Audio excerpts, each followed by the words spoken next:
quindi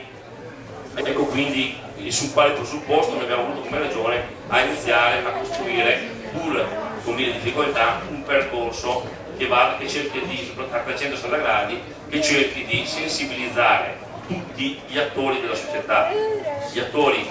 L'ultimo incontro abbiamo fatto, io come parlo Castelnuovo, che qui sono contento di vedere vice sindaco, perché è uno dei comuni del Veneto che ha ricevuto il marchio famiglia, che c'è il marchio famiglia perché abbiamo voluto istituire questo riconoscimento che è formale per dire, per mettere sul palcoscenico sotto i riflettori tutti quegli enti, le aziende pubbliche, private, entità economiche, banche eccetera, che si impegnano a riconoscere la famiglia come soggetto e a fare delle politiche che sussidiarie insieme alla famiglia come valore sociale, e non semplicemente fare ciò che è dovuto, ma riconoscere alla famiglia quel ruolo di protagonismo che giustamente per queste ragioni che dicevo prima dovrebbe avere. E abbiamo sentito il marchio famiglia, stiamo non senza difficoltà continuando questo programma, coinvolgendo le categorie economiche. Abbiamo avuto un tavolo con i soggetti economici 10 giorni fa e vi dico con sorpresa alcune categorie hanno risposto. Mi ricordo Confindustria ha mandato una lettera dicendo noi è un tema di cui noi non siamo interessati, non capiamo cosa c'entriamo. Capite? Da questa risposta mi è venuto un po' da sorridere, vuol dire che proprio non si è capito che l'economia è legata alla famiglia e la famiglia è legata all'etica. Sono cose qua, allora dobbiamo cominciare a superare questa dicotomia. Abbiamo frazionato talmente tanto le persone dividendo l'uomo economico da quello sociale, da quello che fa lo sport, da quello che va a lavorare. Cioè, alla fine l'uomo, la persona, le questioni economiche, e se la crescita va a rilento è anche perché c'è questo squilibrio strutturale e sociale nella nostra popolazione. È inutile che ci pensiamo che i problemi economici sono strettamente correlati ai problemi di natura sociale, e che la Confindustria non capisca questo, veramente sono rimasto un po' allibito, per dire cosa c'entriamo noi nelle politiche con la famiglia. Niente, io non porto niente, voi non c'entrate perché voi dovete solo produrre e fare profitto, poi lamentarvi, ma mettete in cassa integrazione perché non riuscite più a vendere. Questo chiede magari anche di ufficio dello Stato. Le altre categorie hanno risposto, sono state presenti. Questo perché? Perché è sintomatico che questa cultura non c'è. Io sto parlando, io sono laureato in economia e commercio, quindi parlo anche un po' una visione anche economica, non solo etica della vita, perché alla fine poi sappiamo bene si trova sempre a fare i conti al di là di grandi ideali. E io sono fermamente convinto che un risanamento economico del nostro paese, un rilancio del nostro paese parte necessariamente dal recupero dei valori, e la famiglia diventa se non sappiamo recuperare il valore sociale di questo soggetto, potremo fare tutte le politiche che vogliamo, ma saranno soggette inevitabilmente al fallimento finanziario, perché le risorse potremo aumentare finché vogliamo, al di là del fatto che diminuiscono, potremo aumentare finché vogliamo, ma non saranno mai sufficienti. Diminuiscono perché, e concludo, io vengo come detto prima l'onorevole De Poli, sono coordinatore di tutte le regioni sul sociale, e ho avuto una riunione martedì che mi ha lasciato veramente allibito perché francamente vivo in Italia, purtroppo vivendo dietro le quinte, non da spettatore della TV come siamo tutti noi, vivendo anche dietro le quinte purtroppo vedo quello che sono le cose e vedo quello che sono la rappresentazione delle cose.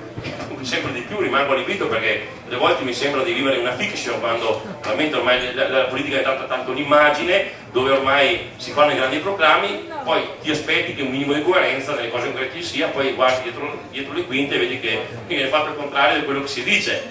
Vi devo dire che da coordinatore sociale che per quanto riguarda le risorse trasferite alle regioni, anche i fondi per la famiglia azzerati, quelli c'erano. Il fondo per la nuova sufficienza, che nel Veneto significa 30 milioni di euro, che vengono un terzo di tutta l'assistenza domiciliare, del sistema assistenza domiciliare della nostra regione, che pari a circa 90 quasi 100 milioni di euro, grosso modo, che viene data alle famiglie per tenere a casa le persone non autosufficienti. Questi 30 milioni di euro il prossimo anno dallo Stato non ci saranno più, ci troveremo con 30 milioni di euro in meno, quindi invece di dare i servizi per 100 dovremo servire per 70.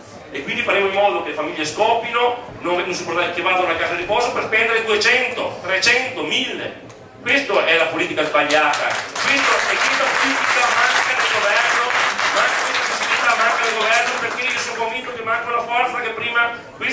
portava avanti e ora non c'è più, questa che è l'UDC. Quando l'UDC era accusato di essere sempre contestatore e criticare, contestava su questi problemi, ora non contesta più, di fatti si vede, spariscono risorse da chi ha più bisogno. Queste cose si vedono nei effetti proprio concretamente. Vi posso far vedere un grafico come gli ultimi 2 anni avevamo 1 miliardo di fondi indistinto, di fondi trasferiti alle regioni, nel 2004 era pari a 1 miliardo di euro trasferiti alle regioni. Arriviamo al prossimo anno previsione 300 milioni di euro nel 2010. Questi sono i dati, non le chiacchiere di demagoghi, perché al prossimo anno qualcuno dovrà tagliare i servizi, poi magari sarà colpa del sindaco, sarà colpa della regionale, sarà colpa di qualcun altro, perché nessuno poi si assume le responsabilità.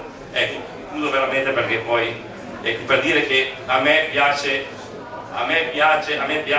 le cose dire come stanno e se c'è una cosa che detesto è quando le persone vengono prese in giro. Dobbiamo avere la capacità di dire la verità. È vero, ci sono difficoltà, non dobbiamo far finta che tutto vada per il meglio e poi continuiamo a sottrarre risorse che vanno a peggiorare, perché ci sono tanti ambiti dello Stato dove si possono fare economie, tantissimi, però non si può fare economie su quei fattori che sono sussidiari allo Stato, che vanno a risparmiare. Altro fattore sussidiario qual è? L'associazionismo, pensiamo alle scuole non statali, e veramente chiudo. Scuole non statali nel Veneto, il 70% delle scuole d'infanzia sono espressione vera di sussidiarietà, sono nate dalle congregazioni, dalle suore, dai comitati di genitori, dal basso che si organizzano, fanno la pesca di beneficenza, la raccolta fondi, vanno a lavorare il sabato e domenica i genitori, mettono insieme le famiglie, fanno risparmiare una barca di soldi allo Stato. Io ho anche quantificato nel Veneto quant'è il loro risparmio che è per lo Stato, eppure quando c'è da tagliare, se la scuola è pubblica si paga al 100%, se perché questa qua si è data privata, che non è privata perché è un'associazione di genitori che fa volontariato e che non senza fini di lucro e si adopera per gli altri, dovremmo dire grazie che è privato, nessuno che è privato, come si fa? Andiamo a togliere ogni anno delle risorse da queste, ci mettiamo solo per il patto di stabilità dove quelle risorse che abbiamo neanche possiamo darle, mettendo in difficoltà, facendole morire, per poi cosa? Per poi spendere 2 volte, 5 volte, 10 volte tanto perché il servizio qualcuno deve pur dare. Questo significa un modo sbagliato di non riconoscere il principio costituzionale di sussidiarietà che, come dicevo prima, parte a radici molto lontane come concetto, nel 1931 ancora, ed è oggigiorno un principio di cui tutti si riempiono la bocca, perché se parlate con mio amico Sacconi è il primo che in giro per l'Italia dice la famiglia, ma è il primo che ha tolto tutti i soldi alla famiglia. Questa è la verità. Allora, io sono d'accordo con lui, condivido le sue idee, ma esigo coerenza, è quello che l'UDC dice ogni giorno e che viene sempre accusato, questi che continuano a contestare. Se parliamo è perché ci sono delle ragioni.